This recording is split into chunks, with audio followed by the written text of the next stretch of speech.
जंग ताबुक के बारे में हमने जाना था पिछली वीडियो में, उसका लिंक डिस्क्रिप्शन में देख सकते हो उस वीडियो के बाद। आज हम देखेंगे उसके बाद क्या हुआ। इसके लिए हम वीडियो देख रहे हैं द कोहिस्तानी की। हाय गाइस, मैं हूं इंशा और मैं रिएक्शन देती हूं बहुत सारी अलग अलग टाइप की वीडियोस पे। पिछले कुछ दिनों से हम देखते आ रहे हैं कोहिस्तानी को और उनके ये वीडियोस मुझे बहुत ही ज्यादा इंटरेस्टिंग लगते हैं। तो आज हम उनकी ही एक वीडियो देखने वाले हैं जिसका नाम है फर्स्ट खलीफा the last day of Mohammed peace be upon. Kohistani की वीडियो का लिंक डिस्क्रिप्शन में है। Let's begin the video. 20 साल तक लोगों को इस्लाम की तरफ लाने के बाद अब रसूलुल्लाह सल्लल्लाहु अलैहि वसल्लम पूरे अरब के सरबराह बन चुके थे और पूरा अरब अपनी बुत परस्ती छोड़कर इस्लाम की तरफ बहुत तेजी से आ रहा था और ये इस्लामिक एम्पायर एक ग्लोबल पावर बन चुकी थी। लेकिन इसका मतलब ये भी था कि अब मोहम्मद सल्लल्लाहु अलैहि वसल्लम की जिंदगी का मिशन कंप्लीट होने वाला था। अरब फतह करने के बाद ये खबर पूरी दुनिया तक पहुंची कि अरब में एक नबी आया है जिसने पहली बार पूरे अरब एक ही खुदा के नाम पर यूनाइट कर दिया। जिसके बाद पूरी दुनिया में आप सल्लल्लाहु अलैहि वसल्लम के बारे में डिस्कशन होने लगे और लोग आप सल्लल्लाहु अलैहि वसल्लम के बारे में जानने के लिए दूर दूर से आने लगे। जिसके बाद आप सल्लल्लाहु अलैहि वसल्लम अपनी जिंदगी के पहले और आखिरी हज की तरफ रवाना हुए और वहां उन्होंने हज्जतुल विदा का खुतबा दिया। इस खुतबे से सिर्फ 10 साल पहले जंग बदर में आप सल्लल्लाहु अलैहि वसल्लम के साथ सिर्फ 313 लोग थे, लेकिन अब सिर्फ 10 साल बाद आप सल्लल्लाहु अलैहि वसल्लम के सामने 1 लाख से भी ज्यादा लोग खड़े थे, जिनमें हर रेस व्हाइट, ब्राउन, ब्लैक सब खड़े थे। और वहां आप सल्लल्लाहु अलैहि वसल्लम ने दुनिया में सबसे पहले रेसिज्म को खत्म करने का हुक्म दिया और कहा कि किसी व्हाइट को किसी ब्लैक और किसी अरबी को किसी अजमी पर कोई फोकियत नहीं, और औरतों के हुकूक पर भी बात की। आप सल्लल्लाहु अलैहि वसल्लम ने उससे जो बातें की उनमें से कुछ आज भी यूएन चार्टर का हिस्सा है। इस खुतबे के आखिर में वहां खड़े सारे लोगों ने गवाही दी कि आप सल्लल्लाहु अलैहि वसल्लम ने दुनिया के आखिरी पैगंबर होने का हक अदा कर दिया है। हज करने के बाद आप सल्लल्लाहु अलैहि वसल्लम मक्का से मदीना की तरफ रवाना हुए। रास्ते में आप सल्लल्लाहु अलैहि वसल्लम ने मुसलमानों के इस पूरे काफिले को गदीर खून का मशहूर खुतबा दिया, जिसमें हजारों मुसलमानों के सामने आप सल्लल्लाहु अलैहि वसल्लम ने फरमाया कि जिसका मौला मैं हूं उसका मौला अली है। इससे पहले गज़वा तबूक के मौके पर आप सल्लल्लाहु अलैहि वसल्लम हजरत अली रज़ी अल्लाह तआला अन्हु को अपनी जगह मदीना का लीडर बनाकर भी गए थे और आप सल्लल्लाहु अलैहि वसल्लम ने फरमाया था, अली की निस्बत मेरे साथ ऐसी ही है जैसे हारून अलैहिस्सलाम की मूसा अलैहिस्सलाम के साथ थी, लेकिन मेरे बाद कोई नबी नहीं आएगा। आप सल्लल्लाहु अलैहि वसल्लम ने वापस मदीना आकर एक फौज रोमन एम्पायर से जंग के लिए दोबारा तैयार की ताकि वो जंग मुता में शहीद होने वाले मुसलमानों का बदला ले सके। और इस फौज का लीडर ज़ैद बिन हारिसा के बेटे उसामा को बनाया, क्योंकि उनके वालिद ज़ैद बिन हारिसा जंग मुता में मुसलमानों के कमांडर थे और फिर उसी जंग में शहीद भी हुए थे। लेकिन अचानक एक दिन आप सल्लल्लाहु अलैहि वसल्लम की बीमारी शुरू हुई और आहिस्ता आहिस्ता ये बीमारी बढ़ती गई, जिसके बाद ये फौज आगे बढ़ने से रुक गई। बहुत सख्त बीमारी के बाद भी आप सल्लल्लाहु अलैहि वसल्लम मस्जिद नबवी में मुसलमानों को नमाज की इमामत कराते रहे, लेकिन आखिरी दिनों में आप सल्लल्लाहु अलैहि वसल्लम नमाज की इमामत भी ना कर सके और अबू बकर रज़ी अल्लाह तआला अन्हु को अपनी जगह नमाज पढ़ाने का हुक्म दिया। अपने आखिरी दिन आप सल्लल्लाहु अलैहि वसल्लम ने हजरत आयशा रज़ी अल्लाह तआला अन्हा के हुजरे में गुजारे, जो मस्जिद नबवी के बिल्कुल अटैच एक कमरा था। लेकिन इसके बाद आप सल्लल्लाहु अलैहि वसल्लम की बीमारी बढ़ती गई और अचानक एक दिन हजरत आयशा रज़ी अल्लाह तआला अन्हा के घर से आवाज आई कि आप सल्लल्लाहु अलैहि वसल्लम इस दुनिया से रहलत फरमा चुके हैं, जिस पर मदीना के लोग हैरान हो गए कि ये कैसे हो सकता है, क्योंकि उस वक्त आप सल्लल्लाहु अलैहि वसल्लम की उम्र सिर्फ 61 साल थी आज कल के कैलेंडर के मुताबिक, और इस्लामिक कैलेंडर के मुताबिक उनकी एज 63 साल थी। आहिस्ता आहिस्ता ये खबर पूरे मदीना में फैल गई और मदीना के लोग जोर जोर से रोने लगे, जिस पर हजरत उमर रज़ी अल्लाह तआला अन्हु को गुस्सा आया और उन्होंने अपनी तलवार निकाली और कहा कि जो भी कहेगा कि रसूलुल्लाह सल्लल्लाहु अलैहि वसल्लम जिंदा नहीं है तो मैं उसका सर कलम कर दूंगा। वो हजरत मूसा अलैहिस्सलाम की तरह कुछ अरसे के लिए गए और फिर वापस आ जाएंगे, क्योंकि फिरौन की गुलामी से आजाद होने के बाद जब बनी इसराइल डेजर्ट में 40 साल तक फिर रहे थे, हजरत मूसा अलैहिस्सलाम अपनी उम्मत को छोड़कर 40 दिन तक कोहे तूर पर अल्लाह से बात करने के लिए गए थे। जिसके बाद उनकी उम्मत बनी इसराइल ने यह सोचा था कि हजरत मूसा अलैहिस्सलाम वफात पा चुके हैं, लेकिन असल में मूसा अलैहिस्सलाम जिंदा थे और 40 दिन के बाद वापस आ गए। इसीलिए हजरत उमर रज़ी अल्लाह तआला अन्हु ने भी यही कहा कि रसूलुल्लाह सल्लल्लाहु अलैहि वसल्लम अल्लाह से मिलने के बाद वापस आ जाएंगे। और ये वो इसलिए कह रहे थे क्योंकि रसूलुल्लाह सल्लल्लाहु अलैहि वसल्लम हमेशा कहा करते थे कि एक दिन हम मुसलमान रोमन और पर्शियन एम्पायर दोनों को फतह करेंगे और मुसलमान दुनिया की सबसे ताकतवर कौम बनेगी। तो अब ये कैसे हो सकता था कि ये सब हुए बगैर आप सल्लल्लाहु अलैहि वसल्लम मुसलमानों को छोड़कर चले जाए। लेकिन हजरत उमर रज़ी अल्लाह अन्हु को इस बात का पता नहीं था कि एक दिन अल्लाह उन्हीं के हाथों ये सारे इलाके फतह करेगा। हजरत उमर रज़ी अल्लाह अन्हु तलवार लेकर मस्जिद नबवी में खड़े रहे, जबकि अबू बकर रज़ी अल्लाह अन्हु जो रसूलुल्लाह सल्लल्लाहु अलैहि वसल्लम से क्लोज दोस्त थे, वो अपनी बेटी हजरत आयशा रज़ी अल्लाह अन्हा के हुजरे में आप सल्लल्लाहु अलैहि वसल्लम के पास गए, उनके माथे पर बोसा दिया।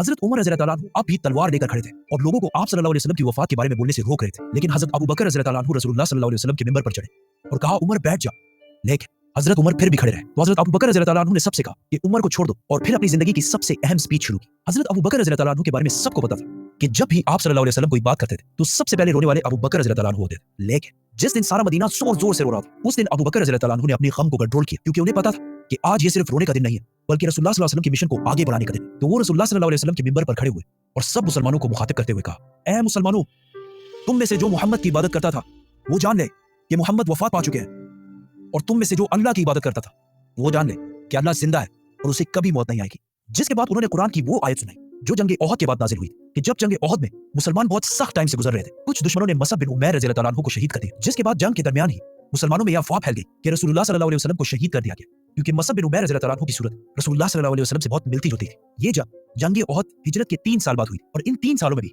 मुसलमान आप सल्लल्लाहु अलैहि वसल्लम से इतने अटैच हो गए थे कि उनकी शहादत की खबर सुनते ही मुसलमानों का सारा हौसला टूट गया और कुछ सहाबा तो जंग के दरमियान ही बैठकर रोने लगे और मुसलमान बिल्कुल जंग छोड़ने के करीब आ गए। जिसके बाद अल्लाह ने कुरान में फरमाया था कि मोहम्मद तो सिर्फ एक रसूल है जिनसे पहले और भी रसूल गुजर चुके हैं, तो अगर मोहम्मद वफात हो जाए और या उन्हें शहीद कर दिया जाए, तो क्या तुम इस्लाम से पीछे हट जाओगे? जैसे ही अबू बकर रज़ी अल्लाह अन्हु ने ये आयत मुसलमानों के सामने तिलावत की, हजरत उमर जो बॉडी से बहुत मजबूत और ताकतवर शख्स थे, वो बिल्कुल जमीन पर गिर गए और सहाबा ने बाद में कहा कि ये ऐसे था कि जैसे हमने पहली दफा ये आयत सुनी। हजरत अबू बकर रज़ी अल्लाह अन्हु के समझाने के बाद मुसलमानों को आहिस्ता आहिस्ता समझ आने लगी कि वाकई रसूलुल्लाह सल्लल्लाहु अलैहि वसल्लम इस दुनिया से रहलत फरमा चुके हैं। लेकिन अब जब सारे मस्जिद नबवी में मौजूद थे, तो अचानक कुछ लोगों ने आके बताया कि मदीना के अंसार रसूलुल्लाह सल्लल्लाहु अलैहि वसल्लम के बाद अपना नया लीडर चूज करने वाले हैं। तो हजरत अबू बकर, उमर और हजरत अबू उबैदा रज़ी अल्लाह अन्हु सीधा उस मीटिंग की तरफ बढ़े, जहां उन्होंने देखा कि मदीना के काफी अंसार हजरत साद बिन उबादा रज़ी अल्लाह अन्हु को बैत देने वाले हैं, क्योंकि साद बिन उबादा मदीना के सबसे बड़े कबीले खजरज के सरदार थे और इस इस्लामिक एम्पायर का कैपिटल मदीना था। तो इसीलिए लोग नेचुरली उन्हीं को नेक्स्ट लीडर समझ रहे थे। लेकिन अचानक हजरत अबू बकर और उमर वहां पहुंचे और वहां सारों को समझाने की कोशिश की कि ये अब वही पुरानी मदीना की छोटी सी हुकूमत नहीं रही, बल्कि ये अब पूरे अरब की हुकूमत है और अरब कुरैश के अलावा किसी को भी अपना लीडर नहीं माने, क्योंकि कुरैश अरब के सबसे इंपॉर्टेंट शहर मक्का के रहने वाले लोग, जिनकी पूरा अरब बहुत इज्जत किया करता था, क्योंकि मक्का में अरब की सबसे होली साइट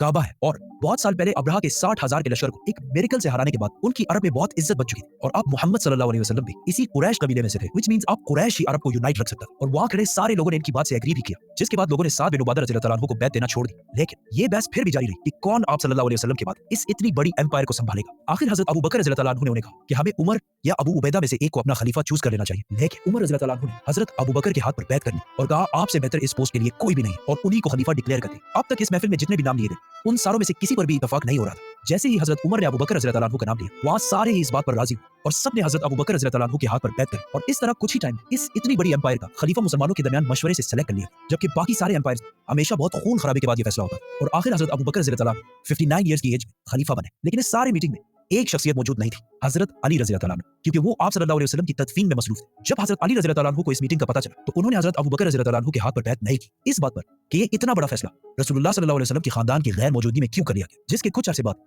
अबू सुफियान रज़ियल्लाहु अन्हु, जो अभी कुछ ही अर्सा पहले मुसलमान हुए थे, उन्होंने हजरत अली के पास आकर कहा कि अबू बकर रज़ियल्लाहु अन्हु कुरैश के बहुत कमजोर कबीले से, अगर आप कहें तो मैं उनके खिलाफ एक फौज जमा कर देता हूं। लेकिन हजरत अली ने उनको ऐसा करने से बिल्कुल इनकार कर दिया और इस वाकये के कुछ ही अर्से बाद हजरत अली रज़ियल्लाहु अन्हु ने सारे मुसलमानों के साथ हजरत अबू बकर रज़ियल्लाहु अन्हु के हाथ पर बैत कर ली और इसके बाद इस खिलाफत को संभालने और आगे बढ़ाने में बहुत मेन किरदार अदा करते रहे। ये बहुत एक कंट्रोवर्शियल मसला है, क्योंकि आज तक मुसलमानों के दो बड़े ग्रुप्स का इस पर इख्तिलाफ है। दुनिया के सारे मुसलमानों में 87% सुन्नी है, जो कहते हैं कि आप सल्लल्लाहु अलैहि वसल्लम ने अपनी वफात से पहले किसी को अपना सक्सेसर खलीफा नहीं चुना और मुसलमानों ने खुद मशवरे से फैसला करके हजरत अबू बकर रज़ियल्लाहु अन्हु को खलीफा चुनकर बिल्कुल सही किया। और मुसलमानों में 13% शिया जो कहते हैं कि नहीं, आप सल्लल्लाहु अलैहि वसल्लम ने हजरत अली रज़ियल्लाहु अन्हु को गदीर खुम के खुतबे में क्लियरली अपने बाद नेक्स्ट खलीफा डिक्लेयर कर दिया था। ये इन दोनों साइड्स के व्यूज हैं। आप सल्लल्लाहु अलैहि वसल्लम के बाद मुसलमानों के पहले खलीफा अबू बकर रज़ियल्लाहु अन्हु बने। खलीफा बनने के बाद हजरत अबू बकर रज़ियल्लाहु अन्हु अगले ही दिन अपनी कपड़ों की दुकान पर आए, तो सहाबा ने पूछा कि आप यहाँ क्या कर रहे हैं? तो उन्होंने कहा अगर मैं कारोबार नहीं करूंगा तो अपनी फैमिली को कैसे खिलाऊंगा। जिस पर मुसलमानों ने कहा कि हम आपकी कोई तनख्वाह सैलरी सेट कर देते हैं। जिस पर अबू बकर रज़ियल्लाहु अन्हु ने कहा तो फिर मेरी सैलरी एक आम मजदूर की सैलरी के बराबर सेट की जाए। लेकिन साहबा ने कहा कि मजदूर की सैलरी तो बहुत कम होती है। तो हजरत अबू बकर रज़ियल्लाहु अन्हु ने कहा तो फिर मजदूर की सैलरी को बढ़ाया जाए। और इस तरह इन प्रिंसिपल्स पर अब इस्लाम की पहली खिलाफत राशिदा शुरू हुई। अबू बकर रज़ियल्लाहु अन्हु ने खलीफा बनते ही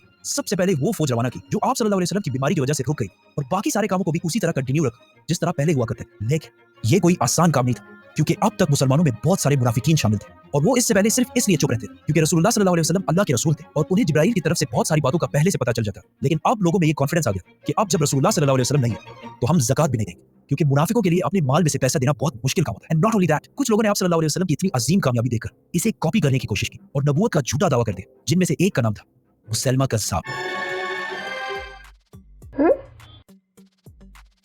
बहुत ही अमेजिंग वीडियो है। इतनी सारी डिटेल में बातें पता चलती है, हमें रूट कॉज पता चलता है कि शिया और मुस्लिम में क्या डिफरेंस है और वो क्यों और किस लिए अक्सर इस बात पे ऑपोजिशन में रहते हैं कि कौन एक्चुअली में फर्स्ट खलीफ थे। इस बात पे उनका डिस्कशन रहता है। जो प्रेयर्स है वो भी थोड़ी सी डिफरेंट होती है शिया लोग की। शिया मुस्लिम के रिचुअल रिलीजन्स और उनके जो प्रेयर्स वगैरह है, मैंने सुना हुआ है कि वो थोड़े से डिफरेंट होते हैं, लेकिन इसके बारे में मुझे बहुत ही कम आइडिया है। तो कोई वीडियो अगर अच्छी है तो आप कमेंट्स में डाल सकते हो, we can have a reaction on that video. और आई होप कि कोहिस्तानी खुद भी इस पर एक डेडिकेटेड वीडियो अगर बना दे, डिटेल में एक्सप्लेन करे तो हमें और बेटर समझ में आएगा। तो वीडियो तो बहुत ही खूबसूरत, बहुत ही अमेजिंग वीडियो थी। ऐसी हिस्ट्री बताते हैं जो कि यूजुअली इंटरनेट पे इतनी डिटेल और इतने सिंप्लीफाइड वे में अवेलेबल होती नहीं है। तो मैं वीडियो कैसी लगी कमेंट्स करके जरूर बताना। इस टॉपिक पे कुछ अगर डिस्कशन चाहते हो तो कमेंट सेक्शन खुला हुआ है, तो वहाँ पे कमेंट्स करना। बाकी वीडियो अच्छी लगी तो इसको लाइक कर लेना, शेयर कर लेना, चैनल पे नए हैं तो इसको सब्सक्राइब करना। 2 लेटेस्ट वीडियोस पे हमने रिएक्शन दिया हुआ है, मदीना की रियासत और जंगे ताबुक, उनको जरूर देखना यहाँ क्लिक करके।